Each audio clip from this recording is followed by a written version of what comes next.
blood, betrayal, and stone. These castles endured it all. At Eger, 2,100 Hungarians held off an army 20 times their size.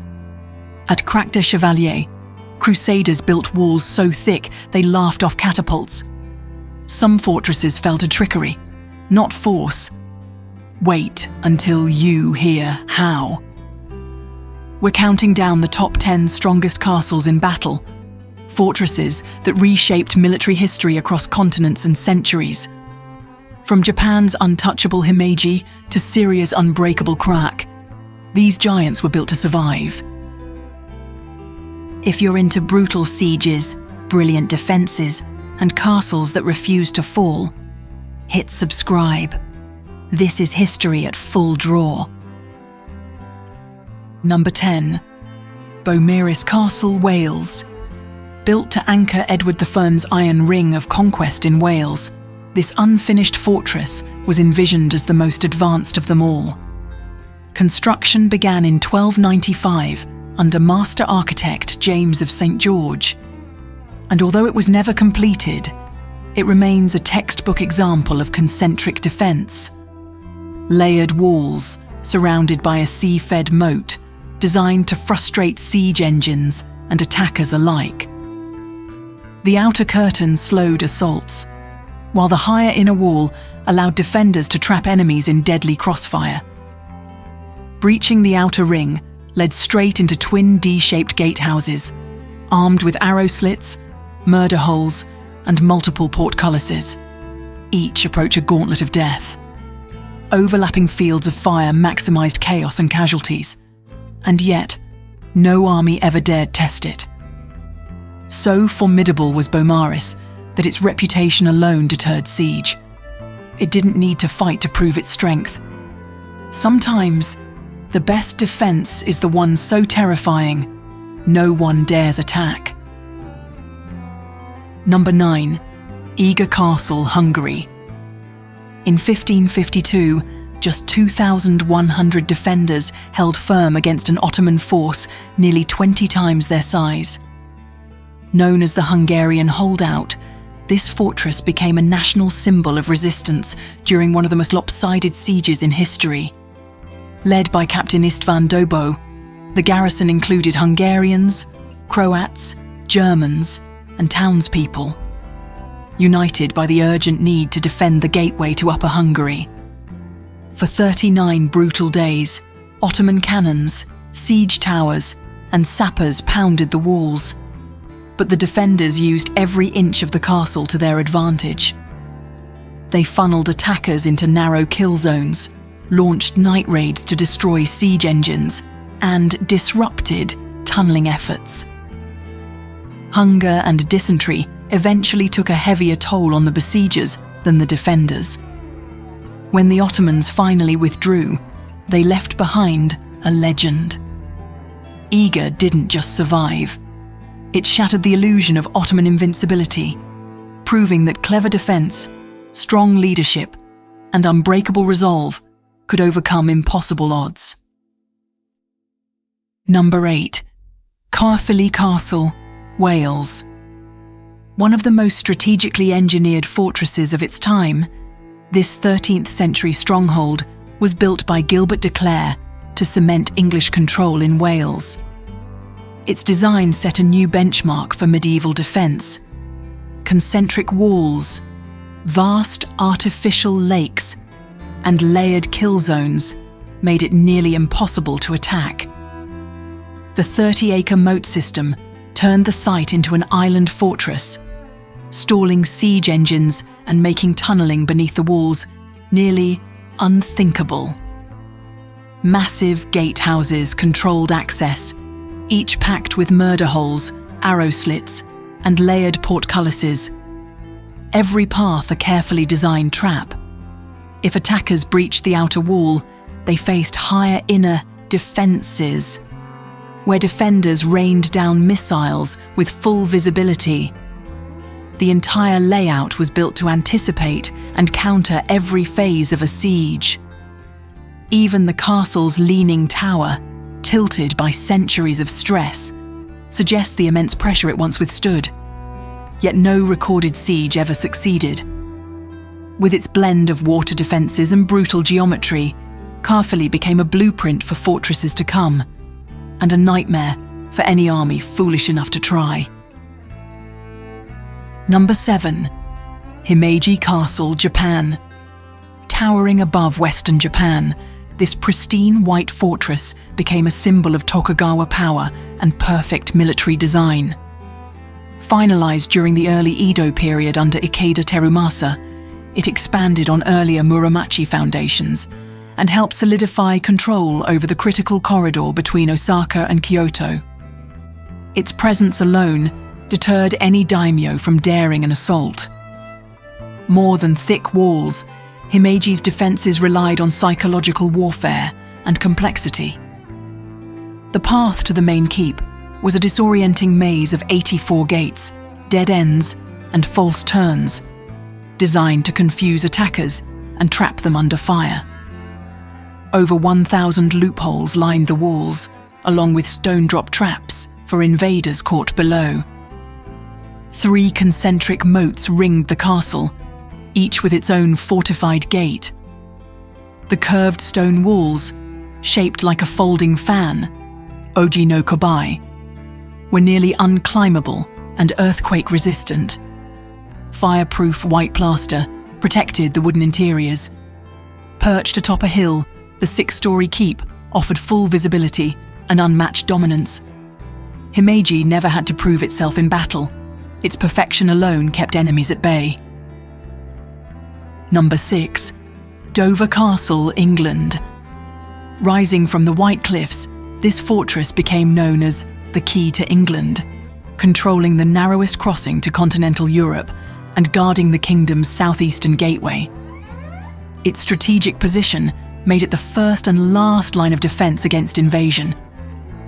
In 1216, during the First Barons' War, Prince Louis of France launched a siege, knowing that without Dover, his claim to the English throne would fail.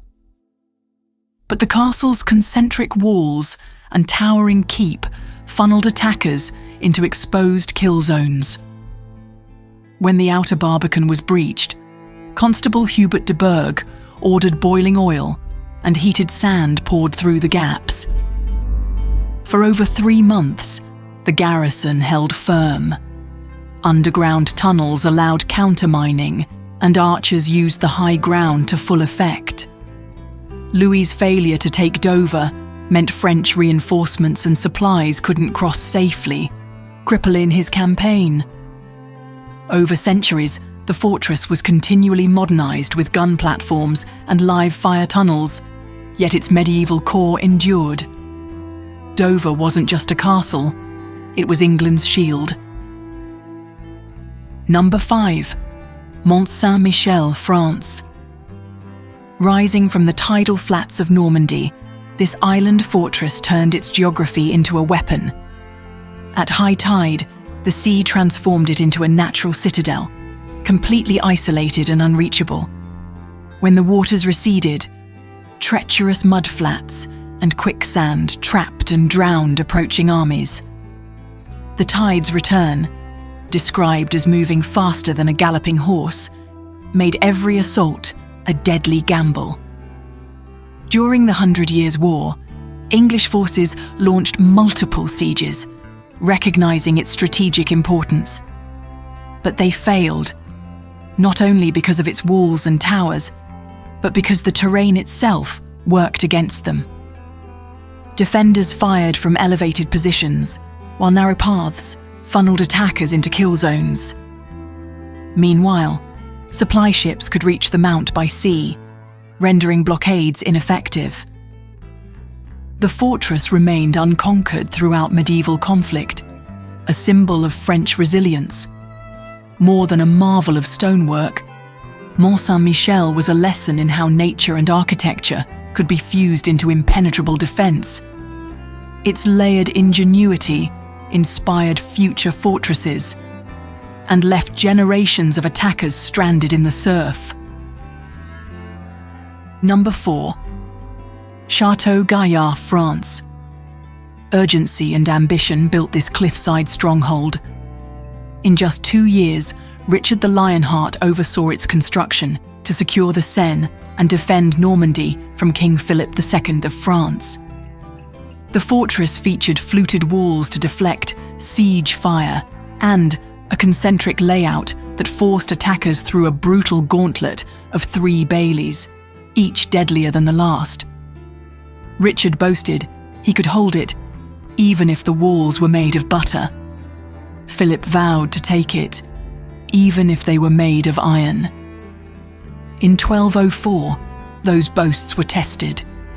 French trebuchets battered the outer walls, and sappers undermined the foundations, but the design held. Crossbowmen turned the narrow middle bailey into a slaughter zone.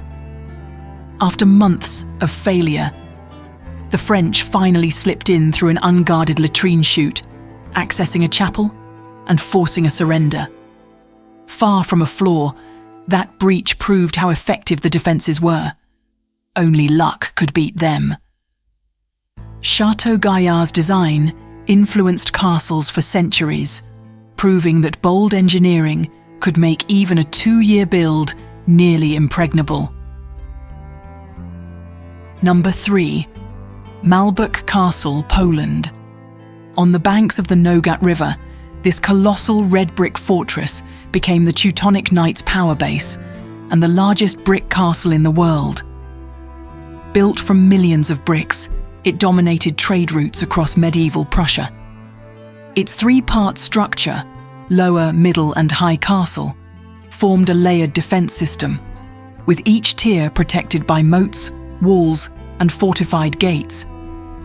The thick brickwork of the high castle absorbed siege fire, while towers and gatehouses offered overlapping fields of fire. Even the Danska, a latrine tower, served as a defensive outpost guarding river access. In 1410, after the Battle of Grunwald, a massive Polish-Lithuanian army laid siege to Malborg for 60 days. Artillery pounded the walls, but the defenders countered with tunnel sabotage, surprise attacks, and stubborn resistance. The Zwinger, a narrow killing zone between walls, funneled attackers into deadly crossfire. Disease and dwindling supplies eventually forced the besiegers to retreat. Malborg didn't survive by chance. It endured through precision and scale. Its methodical design became a blueprint for fortress engineering and a symbol of unshakable defence. Number 2. Edinburgh Castle, Scotland. Perched atop a volcanic outcrop in the heart of Scotland's capital, this stronghold became one of the most contested and unbreakable fortresses in British history. Sheer cliffs on 3 sides made it nearly unassailable, with attackers forced up a narrow eastern approach under constant fire. Besieged at least 23 times, the castle was tested repeatedly. In 1304, during the Wars of Scottish Independence, Edward III's army spent 3 months hammering the walls before deploying the massive Warwolf trebuchet, hurling 140-kilogram stones to force surrender. Centuries later, during the Lang Siege, 1571 to 1573, English artillery pounded the castle for over a year. The garrison only surrendered after their well was poisoned and starvation set in. Each siege forced the fortress to evolve. Gun platforms, reinforced walls, and countermining tunnels were added in response to changing threats. Edinburgh's strength came not just from its volcanic foundation, but from its ability to adapt and endure. It wasn't just a defensive position. It was a statement of resilience, carved into stone and tested across centuries. Number 1. Krak des Chevaliers, Syria. Towering above the Homs Gap, this Crusader fortress gave the Knights Hospitaller control over vital trade routes and a sweeping view of the Syrian landscape. Its hilltop position and professional garrison, around 60 brother knights, plus support staff, allowed it to repel repeated assaults, including 2 failed attempts by Saladin in 1882 and 1888. With each siege, its reputation grew. Krak's strength lay in its concentric design. Thick outer and inner walls forced attackers into exposed kill zones, while rounded towers deflected projectiles and created overlapping fields of fire. The main entrance was a deadly trap, a twisting uphill corridor lined with murder holes and arrow slits. Inside, deep wells and vast storerooms made the fortress nearly self-sufficient for years. In 1271, Sultan Baybars finally captured it, not through battle but by forging a surrender letter, exploiting fatigue and isolation after a long blockade. Arab chroniclers called Krak a bone in the throat of the Muslims, while T.E. Lawrence called it the most wholly admirable castle in the world. This wasn't just a stronghold, it was a masterpiece of military architecture. These walls weren't just defences, they were survival strategies carved in stone. Some thrived through flawless design, others through bold tactics or sheer determination. Together, they reveal how ingenuity turned geography into strategy, and architecture into a weapon. Which defense impressed you most? Concentric walls, tidal moats, or deception? Drop your thoughts in the comments. We'd love to hear what caught you off guard. If you enjoyed this journey through history's toughest castles, check out our deep dive on the Great Siege of Malta for another epic stand. And don't forget to like, subscribe, and help keep these silent stories echoing through time.